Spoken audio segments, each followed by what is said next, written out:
Welcome back, beautiful tri-state area. You're listening to A Moment of Zen right here on 710 WOR, the voice of New York, iHeartRadio. I'm your host, Zen Sams. Up next in our Healthy Minutes segment, brought to you by Caldwell Soames, today we're featuring Darrell Reid, former NFL player, and Dave Paladino, celebrity fitness trainer and founder of Impact Zone in New Jersey. Darrell Reid played in the NFL from 2005 to 2010 and won a Super Bowl title with the Indianapolis Colts in 2007. In February of 2009, he signed a 3-year, $10 million contract with the Denver Broncos. Now, Impact Zone is a full-service fitness and sports performance facility in New Jersey, home to many athletes and VIPs, both men and women, seeking body reform. Dave has trained professional athletes and celebrities like New York Yankees pitcher CC Sabathia, NFL players Chris Canty, Jay Bromley, Carrie Wynn, as well as recording artist Don Omar, and more popularly known for Action Bronson's total body transformation. Today, we're chatting all about maintaining health and fitness after the NFL, from athlete to active adult. Even if you're a former college athlete and had nothing to do with the NFL and no longer feeling the intensity of competition, you have to learn new ways to exercise and stay fit. Experts say the biggest hurdle is often a mental one. You have to reassess your workouts with new goals in mind, from sports performance to your overall fitness. What makes people strong athletes doesn't always serve their long-term well-being. Here to chat exercising like a pro when you're just a plain old average Joe are my friends at hand, Dave Paladino and Darrell Reid. Welcome to the show, superstars. Thank you for having me. What's up, Thank Dave? you. What's going on? All right, Dave, I'm going to start with you. Welcome back to the show. This is your second time on. You are our fitness expert at hand, and I'm so happy to chat with you today. Happy to be here. Thank you. You got it. So, Dave, real life doesn't mimic the off-season, preseason, in-season, and postseason rhythm of athletics. A long-term exercise plan should be reasonable. And exercise is as much physiological stress on your body as heat, humidity, and cold. It's difficult to maintain high levels of physical performance all the time. What type of intensity do you recommend for long-term fitness? Long-term fitness is it varies with the individual and their goal. Number one, after an athlete retires, let's say, like Chris Canty would always say to me, I have to. He's on TV. He's on a talk show, ESPN, and he would say, "All show. I need to be all show, no go now."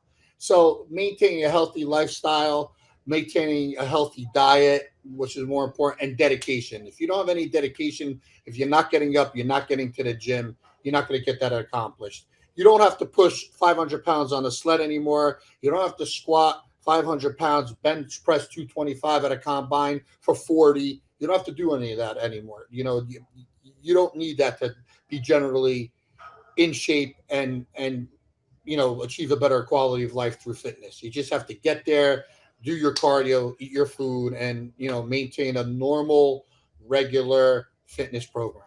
Consistency and being realistic is pretty much key here.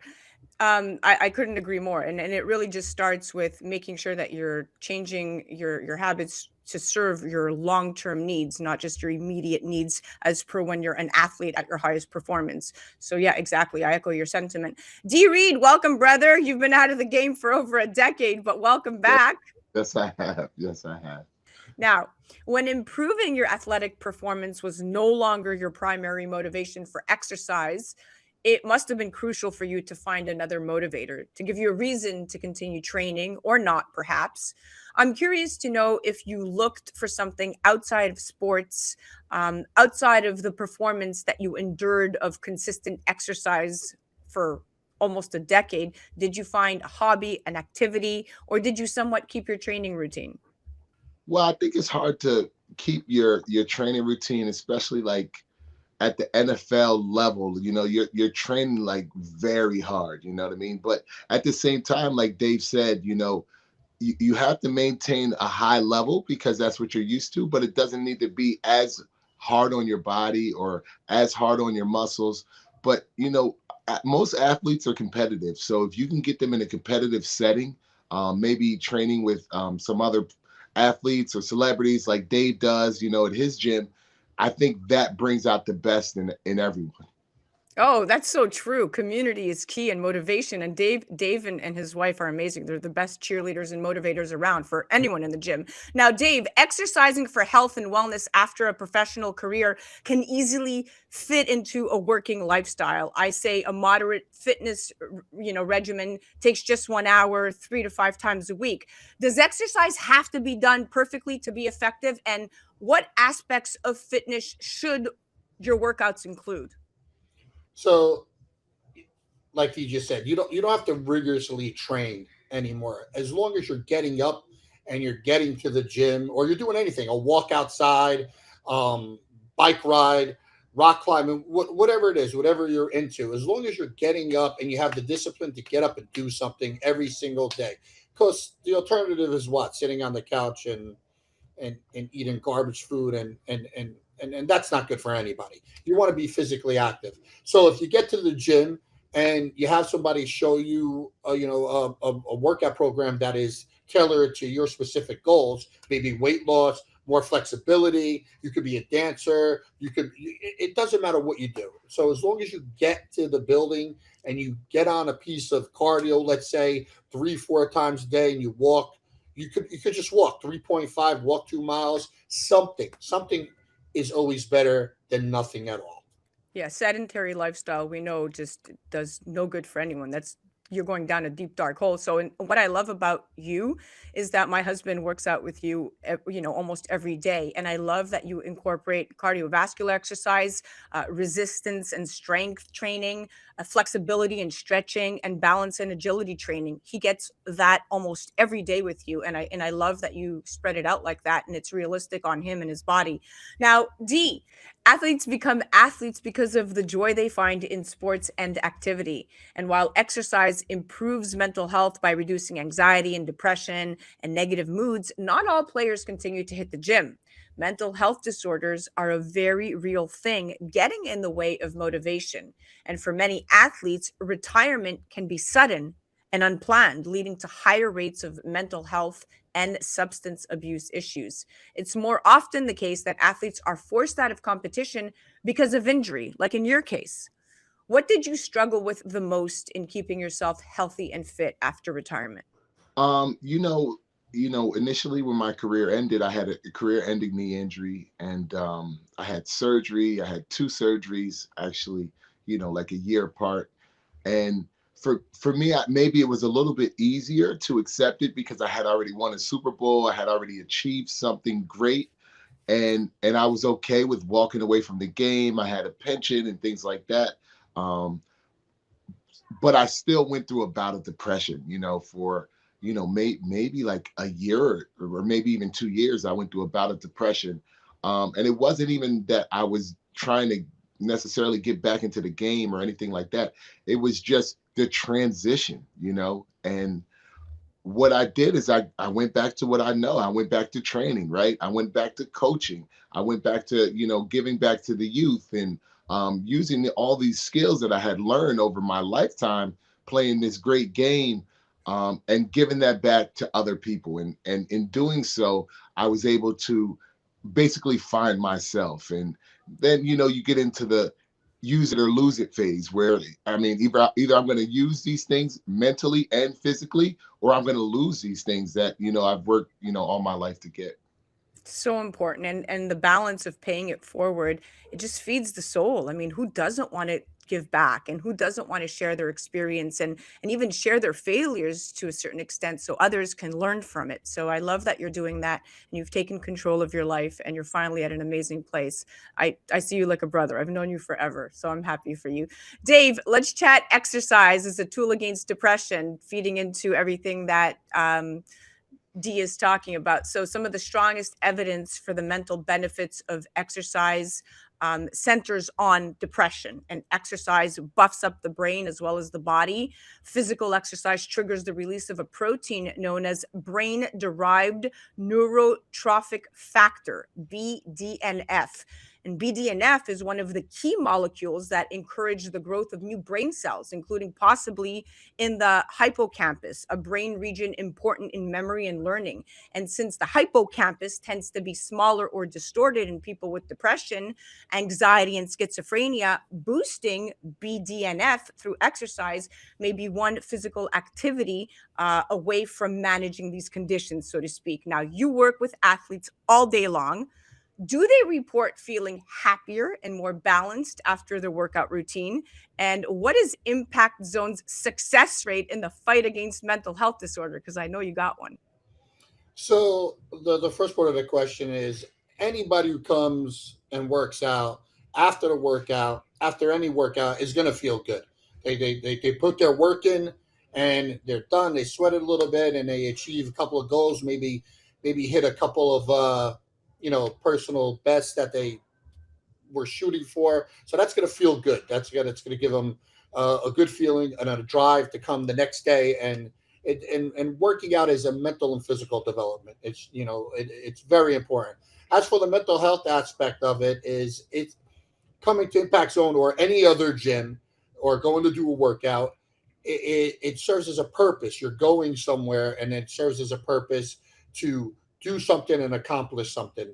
And that's really important because otherwise they're sitting on the couch and they're thinking about what could have been, woe is me, especially when athletes retire or have a season-ending injury. They might possibly had a couple more years left, and now it's the lights and the cameras and the cheers came to an end.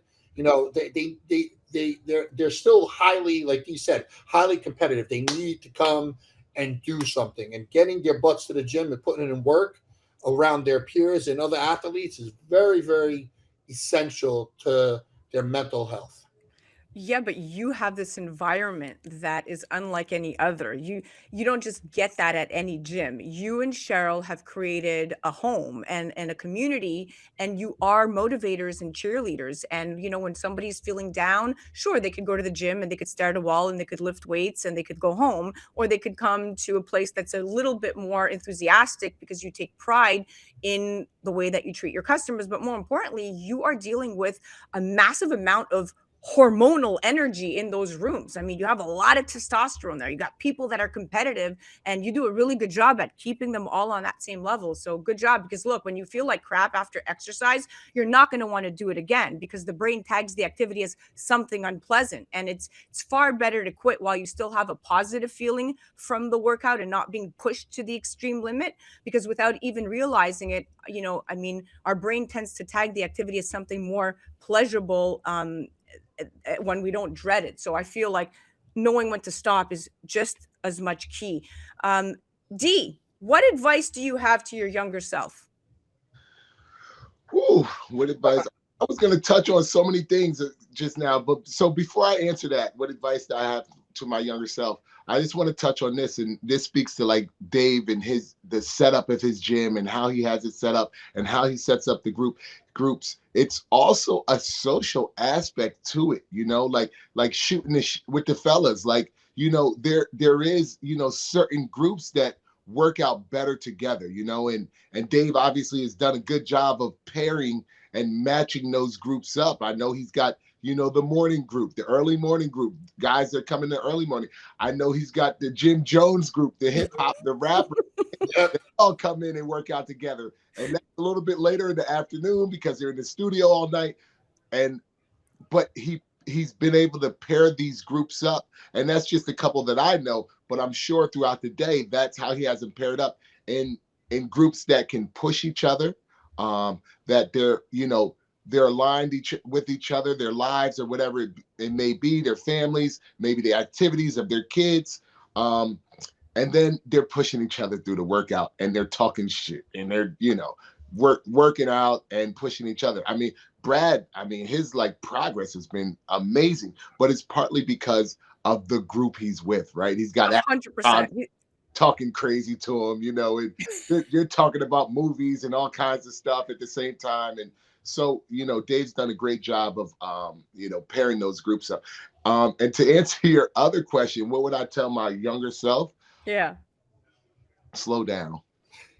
slow down off the field. Like, focus on the field and, really, really focus on, the gifts that you've been granted and slow down my life off the field. I was just like crazy. You're too fast. Oh yeah. My You life used was to just drive moving you used so to drive fast. like a maniac too. I know that. Dave, do you want to pipe in here? Closing thoughts.